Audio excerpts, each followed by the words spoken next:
جو لوگ اللہ پر ایمان لائیں، کہیں کہ ہمارا رب اللہ ہے، پھر اس پر جم جائیں، ان پر فرشتوں کا نزول ہوتا ہے۔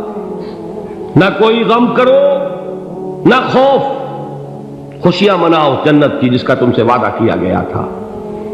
اللہ کی ربوبیت پر اطمینان جب انسان کو ہو جاتا، میرا رب اللہ ہے، ربی اللہ، انسان کے لیے نہ کوئی کھٹکا، نہ کوئی خطرہ، نہ کوئی خوف، نہ کوئی حزن۔ جو کچھ ہو رہا ہے کس کے اذن سے ہو رہا ہے؟ اللہ کے اذن سے۔ اللہ کے اذن کے بغیر پتہ تک نہیں ہلتا۔ یہ کوئی اندھا بہرا مادہ نہیں ہے جس سے مجھے کوئی خوف ہو۔ اندھا بھینسا چلا آ رہا ہو اس سے تو ڈرنے کا ہر انسان کو ڈرنا چاہیے، نہ معلوم کس کو ٹکر مار دے۔ لیکن نہیں، اس کائنات کو چلانے والا ایک سمیع و بصیر خدا ہے۔ وہ جو میرا دوست ہے، میرا ولی ہے۔ اللہ ولی الذین آمنوا یخرجہم من الظلمات الی النور۔ اللہ اہل ایمان کا ولی ہے، ساتھی ہے، پشت پناہ ہے، مددگار ہے، حمایتی ہے۔ بتائیے جسے یقین ہو جائے کہ اللہ میرا مددگار، اللہ میرا محافظ، اللہ میرا پشت پناہ، اللہ میرا حمایتی، اس کے لیے کوئی خوف ہوگا؟ اس سے کوئی ڈر ہوگا؟ میں مثال دیا کرتا ہوں ایک بہت سادہ، پنجاب کے دیہات کی۔ تو بڑا چودھری ہے اور کوئی غریب کسان ہے۔ اس غریب کسان کے جانوروں کو ہر وقت اندیشہ ہوگا چوری کا، کوئی میری بھینس کھول کر نہ لے جائے، کوئی میرا بیل کھول کر نہ لے جائے۔ لیکن جس کے بارے میں یہ سب کو معلوم ہو کہ وہ جو بڑا چودھری ہے وہ اس کا دوست ہے، اس کی بچیا کو کوئی خوف ہوگا؟ اس کی بھینس پر کوئی ہاتھ ڈالے گا؟ اسے کوئی اندیشہ ہوگا؟ نہیں۔ کیوں؟ کہ وہ بڑا چودھری، بڑا اس کا یہاں کا سردار، جاگیردار، سب کو معلوم ہے وہ میرا دوست ہے، کوئی میرے خلاف اقدام نہیں کر سکتا۔ اس دنیا میں یہ چھوٹی سی بات اگر آپ کے دلی اطمینان اور سکون کا باعث بن سکتی ہے تو ذرا تصور کیجئے۔ میں لفظ تصور استعمال کروں گا صرف اس لیے کہ اس کا ہم جس کو کہتے ہیں ادراک اور شعور کر نہیں سکتے، اگر کے ساتھ کر سکتے۔ اگر یقین ہو کہ اللہ میرا مددگار اور یقین ہو کہ اللہ ہر آن میرے ساتھ ہے، پھر کوئی خوف؟ کس کا خوف؟ کوئی شے اللہ سے بالا تر ہے؟ کوئی قوت اس سے زیادہ طاقتور ہے؟ کوئی اس کے ارادے کو بدلنے والا ہے؟ کوئی اس کی مشیت کے آڑے آنے والا ہے؟ یہی بات ہے جو حضور نے فرمائی، یہ ایمان کا حاصل ہے لب لباب، کہ دیکھو اچھی طرح اس بات کو ذہن نشین کر لو۔ اگر تمام انسان مل کر تمہیں کوئی نقصان پہنچانا چاہے، نہیں پہنچا سکتے مگر جو کچھ اللہ نے لکھ دیا ہو، اور تمام انسان مل کر تمہیں کوئی نفع پہنچانا چاہے، نہیں پہنچا سکتے مگر وہ شے جو اللہ نے طے کر دی۔ آپ پھر میں کہوں گا ذرا طاری کیجئے، اسے فرض کیجئے، اسے سوچئے۔ اگر اس حدیث پر ہمارا دل ٹھکا ہوا ہو تو کسی سے ڈر ہوگا؟ یہ مجھے نقصان نہ پہنچا دے، یہ میری رپورٹ خراب نہ کر دے، یہ میری انکریمنٹ نہ رکوا دے، یہ میرا یہ نہ بگاڑ دے، یہ میرے یہ نقصان نہ پہنچا دے۔ اس کا ڈر، اس کا ڈر، اس کا خوف، اس کی خوشامد، اس کے لیے جا کر طرح طرح سے اپنی عزت نفس کو ذلیل کروانا اس کے سامنے، یہ سب کچھ کیوں کرتا ہے انسان؟ جب سمجھتا ہے کہ اس کے ہاتھ میں میرا کوئی نفع ہے، اس کے ہاتھ میں میرے لیے کوئی ضرر ہے، یہ مجھے کوئی غضب پہنچا سکتا ہے، یہ مجھے کوئی نقصان پہنچا سکتا ہے، یہ میرا کوئی کام بنا سکتا ہے، یہ میری کوئی ضرورت پوری کر سکتا ہے، اسی کا نام شرک ہے۔ جہاں آپ نے یہ سمجھا کہ غیر اللہ کے اندر کوئی طاقت موجود ہے، وہی شرک ہے۔ بتوں سے تجھ کو امیدیں، خدا سے نو امیدی، مجھے بتا تو صحیح اور کافری کیا ہے؟ شرک تو یہ ہے۔ جس پر بھی تمہیں یہ خیال ہے، کلمہ ہے یہ کلمہ سوم، لا حول ولا قوت الا باللہ، ذرا اس پر دل کو کبھی اگر آپ تصور کریں، پھر فرض کریں، دل ٹھک جائے اس پر، کوئی طاقت نہیں۔ یہی بات تھی جو شیخ عبد القادر جیلانی رحمۃ اللہ علیہ نے اپنی وصیت میں اپنے بچے سے کہی. 11ویں دینے والے ہیں، لیکن حضرت شیخ عبد القادر جیلانی کی وصیت اور تعلیمات کو کتنے لوگ ہیں کہ جانتے ہو؟ یہ جن مقامات تک پہنچے ہیں وہ کس چیز کی بدولت پہنچے؟ انہوں نے جو پیغام دیا وہ کیا تھا؟ اے میرے بچے، جس طریقے سے قرآن مجید میں حضرت لقمان کی نصیحتیں جو ہے نقل کر دی گئی ہیں، میں یہ عرض کروں گا بالفرض اگر قرآن حضرت عبد القادر جیلانی کے بعد نازل ہوا ہوتا تو شیخ عبد القادر کی یہ نصیحتیں بھی قرآن میں درج ہوتی. اتنی اونچی نصیحتیں ہیں.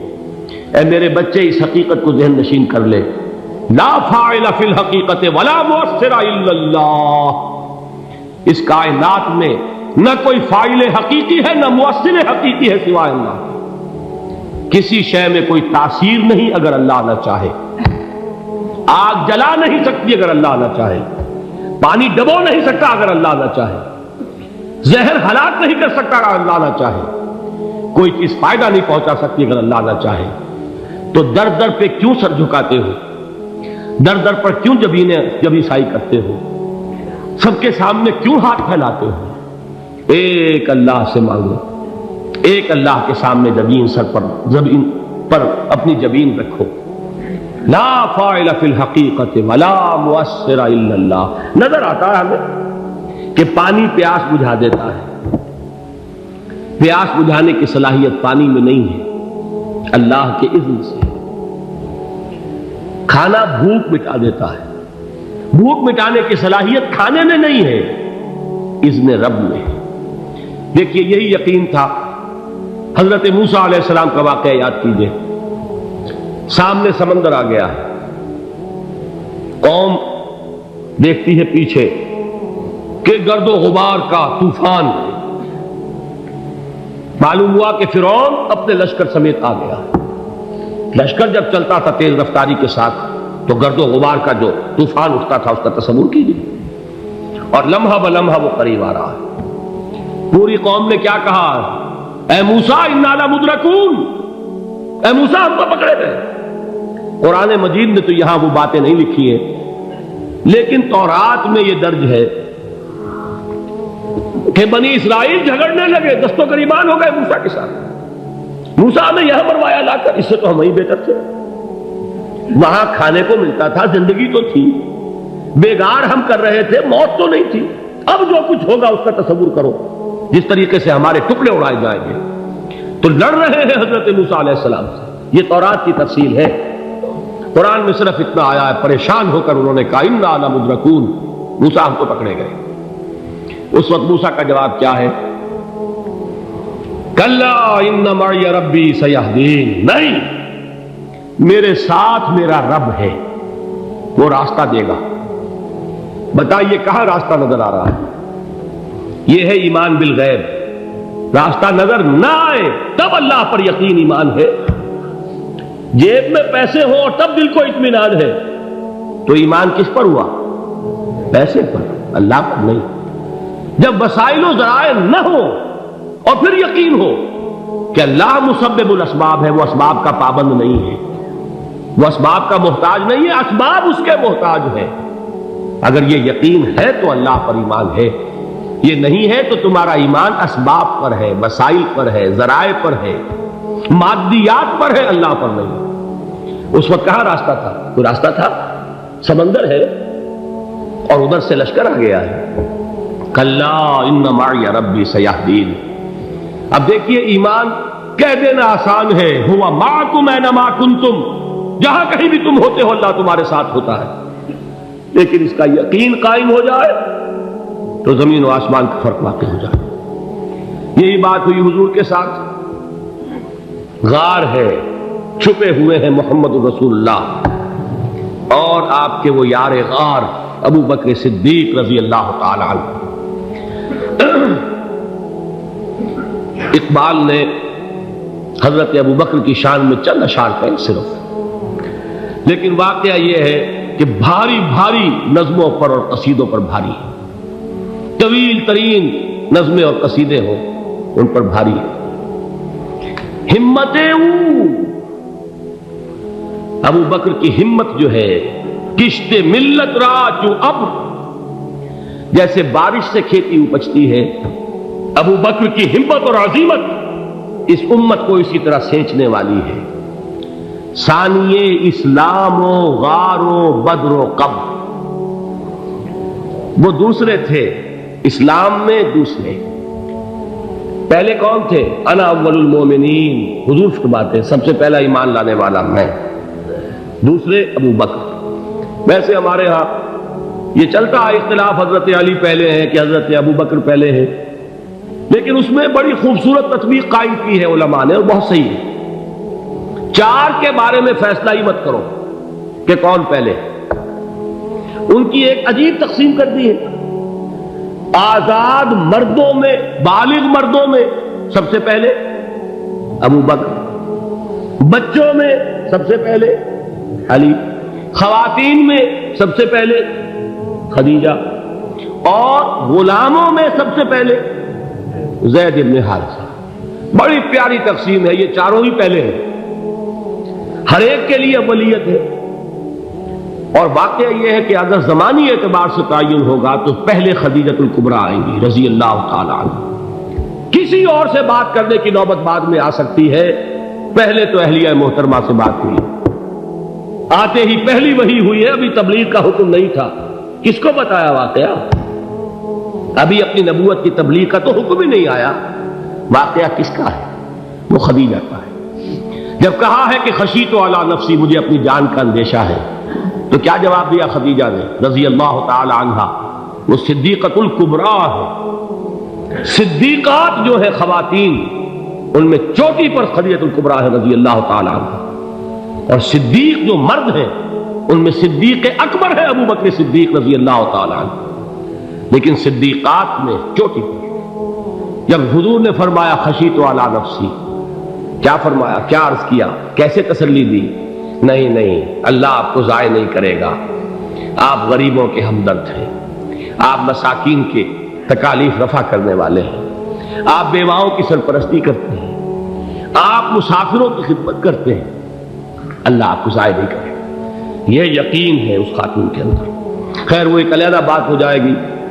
میرے دل پر حضرت خدیجہ رضی اللہ تعالیٰ عنہ کی شخصیت کا بڑا گہرا نقش ہے، جو وہ کوئی اور ہی وقت اور موقع ہوا تو بیان ہوگا۔ بہرحال اقبال نے ایک مصرے میں جو چار اولیتیں جمع کر دی ہیں، ہمت او کشت امت را چو ابر، ثانی اسلام و غار و بدر و قبر۔ اسلام میں حضور کے بعد پہلے کون؟ ابو بکر۔ غار میں حضور کے ساتھ کون؟ ابو بکر۔ بدر کی رات اللہ کا رسول سر سجود، وہ جھاڑ، وہ گھاس پھوس کی جو جھوپڑی بنائی گئی تھی، اور وہاں تلوار ننگی لے کر پہرا دینے والا کون؟ ابو بکر۔ اور اس حجرہ عائشہ میں محمد کے بعد سب سے پہلے دفن ہونے والا کون؟ ابو بکر رضی اللہ تعالی عنہ صلی اللہ علیہ وسلم۔ وہ جو معاملہ میں سنا رہا تھا غار ثور کا، حضرت ابو بکر بھی حضور کے خیال سے لرز گئے ہیں۔ آپ کو یاد ہوگا کہ جا کر پہلے تمام جتنے سوراخ تھے انہیں بند کیا ہے، ایک سوراخ رہ گیا تھا جس کو بند کرنے کے لیے کوئی کپڑا نہیں تھا، وہاں اپنی ایڑی رکھی ہے، تب کہا ہے حضور سے تشریف لائیے، اور اپنے زانو پر حضور کو لٹایا ہے، اور وہاں کسی موذی جانور نے کاٹا ہے، حضور کی آنکھ لگ گئی تھی، اس وقت اس بل کے اندر جو بھی بچھو ہے کیا ہے واللہ عالم، اس نے کاٹا ہے، اس کی تکلیف کی وجہ سے ابو بکر کی آنکھوں سے آنسو ٹپک گئے، حضور کے چہرے مبارک پر پڑے ہیں، تو حضور جاگے ہیں، معاملہ کیا ہے؟ ایڑی نہیں ہٹائی وہاں سے، مبادا وہ جانور وہاں سے نکل کر محمد الرسول اللہ کو کوئی گزن پہنچا دے، ابو بکر کی ایڑی ہے، جس طرح چاہے کھا لے، ختم کر دے، جان نکل جائے تب کوئی آنچ آئے، محمد پر تو آئے، لیکن جیتے جی نہیں۔ وہ ہے ابو بکر۔ حضور کے خیال سے اس وقت حضور نے پھر اپنا لعاب دہن لگایا ہے، اور اس سے پھر آپ کی تکلیف ختم ہوئی۔ جیسے خیبر میں حضرت علی کی آنکھ دکھ رہی تھی، اس کو جو شفا حاصل ہوئی ہے وہ بھی حضور کے لعاب دہن سے ہوئی۔ تو بہرحال اس وقت انہوں نے کہا ہے کہ اے نبی یا رسول اللہ، اگر اس وقت ان میں سے کسی نے غیر ارادی طور پر بھی اپنے قدموں کی طرف جھانک لیا تو پکڑے جائیں گے۔ کیا جواب تھا اللہ کے رسول کا؟ لا تحزن ان اللہ معنا، اللہ ہمارے ساتھ ہے، کیوں گھبراتے ہو ابو بکر؟ یہ ہے ایمان باللہ، میرا مالک اللہ، میرا رازق اللہ، میرا محافظ اللہ، میرا مددگار اللہ، میرا پشت پناہ اللہ، میرا دوست اللہ۔ یہ دوستی ہے اللہ کی جو لب لباب ہے، حاصل ہے ایمان کا، اسی کا نام ولایت ہے۔ اولیاء اللہ کے سروں پر سینگ نہیں ہوتے، جس کے دل میں ایمان راسخ ہو چکا ہو وہی اللہ کا ولی ہے، جسے اللہ پر یقین ہو چکا ہے وہی اللہ کا ولی ہے، جسے یقین ہے اللہ میرے ساتھ ہے، میرا مددگار، میرا پشت پناہ، میرا ساتھی، میرا دوست، میرا محبوب، میرا محب۔ اللہ اہل ایمان سے محبت کرتا ہے۔ واللہ یحب الصادقین، ان اللہ یحب الذین یقاتلون فی سبیلہ صفا کانہم بنیان مرصوص۔ اللہ محبت کرنے والا، اہل ایمان محبوب، اور اہل ایمان محبت کرنے والے اللہ محبوب۔ والذین آمنوا اشد حبا للہ۔ آپ تصور کیجئے جسے یہ رشتہ ایمان یا رشتہ ولایت حاصل ہو جائے، الا ان اولیاء اللہ لا خوف علیہم ولا هم یحزنون، آگاہ ہو جاؤ اللہ کے دوستوں کے لیے نہ کوئی خوف ہے نہ کوئی حزن ہے۔